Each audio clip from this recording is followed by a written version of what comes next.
Engineer کیسے ہوتے ہیں؟ ایک دفعہ ایک انجینئر راستے سے جا رہا تھا کہ اس کو ایک مینڈک دکھائی دیا۔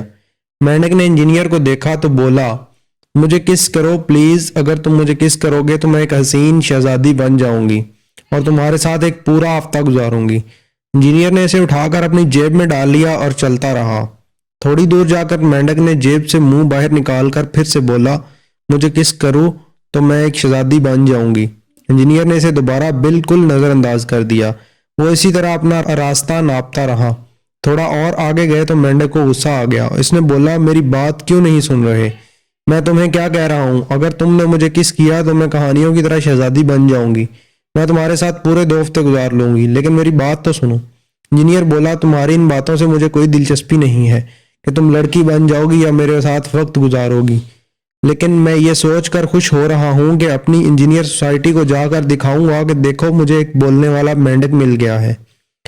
وہاں ہم مل کر تمہارا چیک اپ بھی کریں گے اور آخر تم بولتے کیسے ہو۔ ایک انجینئر ہمیشہ انوکھا ہوتا ہے۔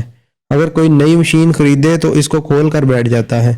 اگر مشین جلد خراب ہو جائے تو کہتا ہے کہ اچھی نہیں بنائی گئی تھی، اور جلدی خراب نہ ہو تو کہتا ہے کہ اس مشین میں اتنے تھوڑے فیچر تھے کہ اس میں خراب ہونے لائق کچھ تھا ہی نہیں۔ کسی نے ایک آدمی سے پوچھا کہ سول انجینئر اور میکینیکل انجینئر میں کیا فرق ہے؟ اس نے جواب دیا، میکینیکل انجینئر کا کام ہوتا ہے ہتھیار بنانا، جبکہ سول انجینئر کا کام ہوتا ہے ان ہتھیاروں کو استعمال کرنے کے لیے ان کے ٹارگٹ یعنی عمارتیں بنانا۔ سائنسدانوں کی طرح انجینئرنگ بھی ایک انوکھی قوم ہوتی ہے۔ ایک مثبت آدمی کو آدھا گلاس پانی دکھاؤ تو وہ بولے گا آدھا بھرا ہوا ہے۔ وہی گلاس ایک منفی انسان کو دیکھے گا تو بولے گا کہ آدھا گلاس خالی ہے۔